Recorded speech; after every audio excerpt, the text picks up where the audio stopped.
Buyuk so'z ustasi Abdulla Qohorning ushbu asari Sinchalik qissasini o'qir ekansiz, adibning so'z tanlash mahoratiga yana bir bor qoyil qolasiz.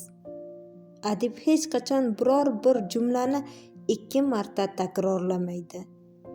Jumla jozibasini buzmaydi. Ushbu asarni bosh qahramonlari Arslonbek Qalandarov va Saida Aliyevalar obraziga boqar ekansiz, ayni vaqtda ham hayotda shular kabi insonlar borligiga guvoh bo'lasiz.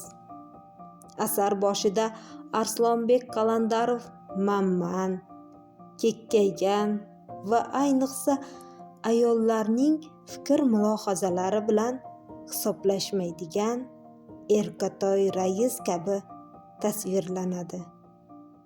Saida Aliyevani Arslonbek Qalandarov raislik qiluvchi bo'stondek katta va mashhur xo'jalikka kotib bo'lib borish o'yi boshida biroz bezovta qiladi, lekin baribir borishga qaror qiladi.